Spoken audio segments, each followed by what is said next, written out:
रमेश का घर ऐसे इलाके में था जहां हमेशा ही बिजली रहती थी। इसी इलाके में राजनीति से जुड़े बड़े बड़े नेताओं के घर जो थे। पिछले 20 सालों से रमेश अपने इसी फ्लैट में रह रहा है।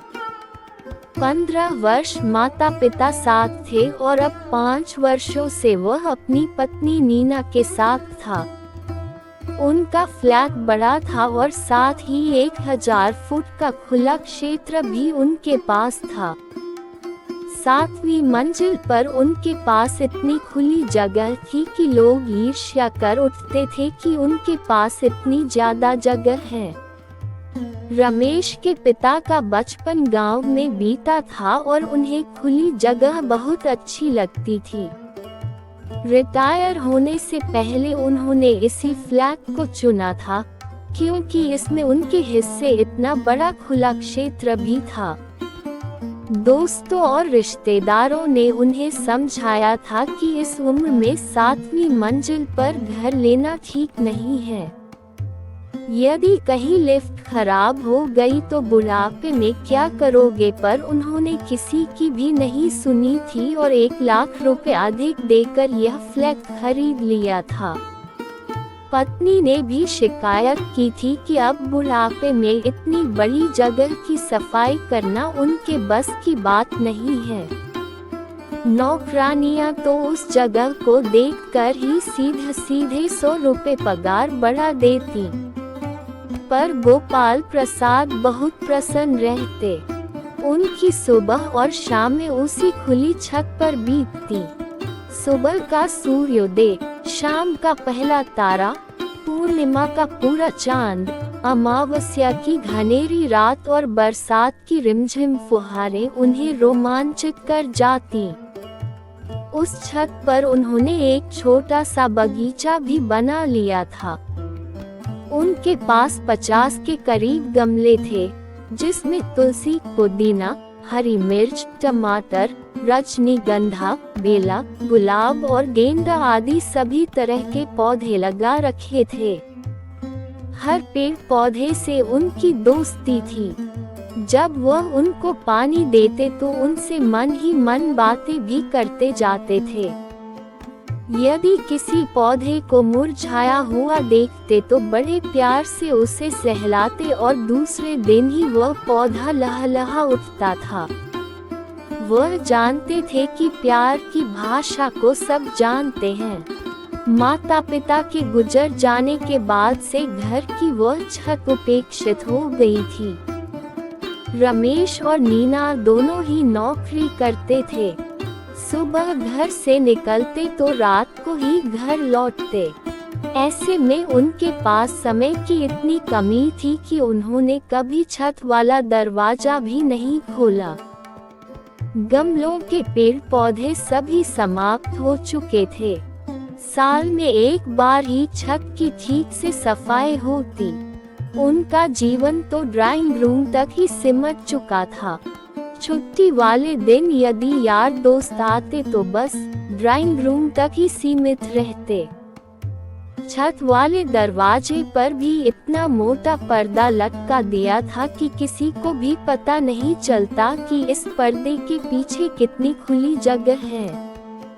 नीना भी पूरी तरह से शहरी माहौल में पली थी, इसलिए उसे कभी इस बात का एहसास ही नहीं हुआ कि उसके ससुर उनके लिए कितना अमूल्य खजाना छोड़ गए हैं। काम की व्यस्तता में दोनों ने परिवार को बढ़ाने की बात भी नहीं सोची थी, पर अब जब रमेश को 40वां साल लगा और उसे अपने बालों में सफेदी झलकती दिखाई देने लगी तो उसने इस ओर ध्यान देना शुरू किया। अब नीना भी उससे सहमत थी, पर अब वक्त उनका साथ नहीं दे रहा था। नीना को गर्भ ठहर ही नहीं रहा था। डॉक्टरों के भी दोनों ने बहुत चक्कर लगा लिए, काफी दवाएं खाईं, DMC कराए, स्पर्म काउंट कराया। काम के टेंशन के साथ अब एक नया टेंशन और जुड़ गया था। दोनों की मेडिकल रिपोर्ट ठीक थी, फिर भी उन्हें सफलता नहीं मिल रही थी। अब उनके डॉक्टरों की एक ही सलाह थी कि आप दोनों तनाव में रहना छोड़ दें। आप दोनों के दिमाग में बच्चे की बात को लेकर जो तनाव चल रहा है वह भी एक मुख्य कारण हो सकता है आपकी इच्छा पूरी न होने का। इस मानसिक तनाव को दूर कैसे किया जाए? इस सवाल पर सब ओर से सलाह आती कि मशीनी जिंदगी से बाहर निकलकर प्रकृति की ओर जाओ। अपनी रोजमर्रा की पाबंदियों से निकलकर मुक्त सांस लेना सीखो। कुछ व्यायाम करो, प्रकृति के नजदीक जाओ आदि। लोगों की सलाह सुनकर भी उन दोनों की समझ में नहीं आता था कि इन पर अमल कैसे किया जाए। इसी तरह की तनाव भरी जिंदगी में वह रात उनके लिए एक नया संदेश लेकर आई। हुआ यूं कि रात को 1 बजे अचानक ही बिजली चली गई। ऐसा पहली बार हुआ था। ऐसी स्थिति से निपटने के लिए वे दोनों पति पत्नी तैयार नहीं थे।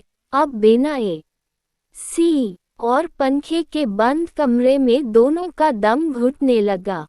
रमेश उठा और अपने मोबाइल फोन की रोशनी के सहारे छत के दरवाजे के ताले की चाबी ढूंढी और दरवाजा खोला। छत पर आते ही जैसे सब कुछ बदल गया। खुली छत पर मंद मंद हवा के बीच चांदनी छिटकी हुई थी। आधा चंद्रमा आकाश के बीचों बीच मुस्कुरा रहा था। रमेश अपनी दरी बिछाकर सो गया। उसने अपनी खुली आंखों से आकाश को, चांद को और तारों को निहारा। आज 20-25 वर्षों बाद वह ऐसे खुले आकाश के नीचे लेटा था। वह तो ये भी भूल चुका था कि छिपकी हुई चांदनी में आकाश और धरती कैसे नजर आते हैं। बिजली जाने के कारण एसी और पंखों की आवाज भी बंद थी। चारों ओर खामोशी छाई हुई थी।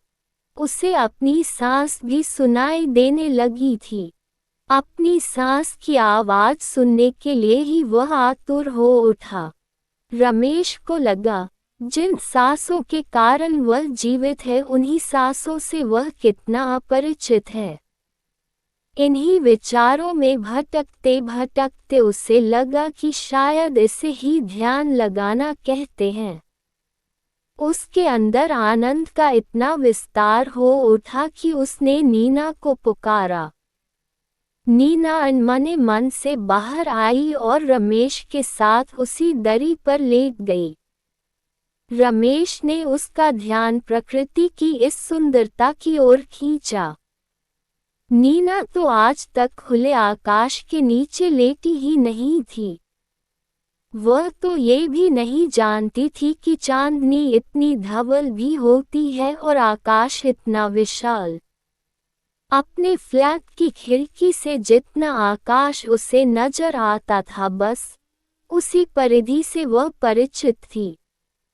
रात के सन्नाटे में नीना ने भी अपनी सांसों की आवाज को सुना, अपने दिल की धड़कन को सुना, बरसती शबनम को महसूस किया और रमेश के शांत चित वाले बदन को महसूस किया। उसने महसूस किया कि तनाव वाले शरीर का स्पर्श कैसा अजीब होता है और शांत चित वाले शरीर का स्पंदन कैसा कोमल होता है। दोनों को मानो अनायास ही तनाव से छुटकारा पाने का मंत्र हाथ लग गया। वह रात दोनों ने आंखों ही आंखों में बिताई। रमेश ने मन ही मन अपने पिता को इस अनमोल खजाने के लिए धन्यवाद दिया। आज पिता के साथ गुजारी वे सारी रातें उससे याद हो आई जब वह गांव में अपने पिता के साथ लेटकर सुंदरता का आनंद लेता था। पिता और दादा उसे तारों की भी जानकारी देते जाते थे कि उत्तर में वह ध्रुव तारा है और वे सप्तऋषि हैं, और ये तारा जब चांद के पास होता है तो सुबह के 3 बजते हैं और भोर का तारा 4 बजे नजर आता है। आज उसने फिर से वर्षों बाद न केवल खुद भोर का तारा देखा बल्कि पत्नी नीना को भी दिखाया। प्रकृति का आनंद लेते कब उनकी आंख लगी वे नहीं जान पाए, पर सुबह सूर्यदेव की लालिमा ने उन्हें जगा दिया था। 1 घंटे की नींद लेकर ही वे ऐसे तरोताजा होकर उठे मानो उनमें नए प्राण आ गए हों। अब तो तनाव मुक्त होने की कुंजी उनके हाथ लग गई। उसी दिन उन्होंने छत को धो पोंछकर नया जैसा बना दिया, गमलों को फिर से ठीक किया और उनमें नए पौधे रोप दिए। बेला का एक बड़ा सा पौधा लगा दिया। रमेश तो अपने अतीत से ऐसा जुड़ा कि ऑफिस से 15 दिन की छुट्टी ले बैठा। अब उनकी हर रात छत पर बीतने लगी। जब अमावस्या आई और रात का अंधेरा गहरा गया, उस रात को असंख्य टिमटिमाते तारों के प्रकाश में उसका मन म्यूर नाच उठा। धीरे धीरे नीना भी प्रकृति की इस छटा से परिचित हो चुकी थी और वह भी उनका आनंद उठाने लगी थी। उसने भी ऑफिस से छुट्टी ले ली थी। दोनों पति पत्नी मानो एक नया जीवन पा गए थे। बिना एक भी शब्द बोले दोनों प्रकृति के आनंद में डूबे रहते। ऑफिस से छुट्टी लेने के कारण अब समय की भी कोई पाबंदी उन पर नहीं थी। सुबह 4:30 बजे ही पक्षियों का कलरव सुनकर उनकी नींद खुल जाती। भोर के टिमटिमाते तारों को वे खुली आंखों से विदा करते और सूर्य की अरुण लालिमा का स्वागत करते। भोर के मदमस्त आलम में व्यायाम करते। उनके जीवन में एक नई चेतना भर गई थी। छत के पक्के फर्श पर सोने से दोनों की पीठ का दर्द भी गायब हो चुका था, अन्यथा दिन भर कंप्यूटर पर बैठकर और रात को मुलायम गेंदों पर सोने से दोनों की पीठ में दर्द की शिकायत रहने लगी थी। अनायास ही शरीर को स्वस्थ रखने का गुर भी वे सीख गए थे। ऐसी ही एक चांदनी रात की दूधिया चांदनी में जब उनके द्वारा रोपे गए बेला के फूल अपनी मादक गंध बिखेर रहे थे, उन दोनों के शरीर के जल तत्व ने ऊंची छलांग मारी और एक अनोखी मस्ती के बाद उनके शरीरों का उफान शांत हो गया तो दोनों नींद के गहरे आगोश में खो गए थे। सुबह जब वे उठे तो एक अजीब सा नशा दोनों पर छाया हुआ था। उस आनंद को वे केवल अनुभव कर सकते थे, शब्दों में उसका वर्णन हो ही नहीं सकता था। अब उनकी छुट्टियां खत्म हो गई थी और उन्होंने अपने अपने ऑफिस जाना शुरू कर दिया था। फिर से वही दिनचर्या शुरू हो गई थी, पर अब ऑफिस से आने के बाद वे खुली छत पर टहलने जरूर जाते थे। दिन हफ्तों के बाद महीनों में बीते तो नीना ने उबकाया लेनी शुरू कर दी। रमेश पत्नी को लेकर फौरन डॉक्टर के पास दौड़े। परीक्षण हुआ।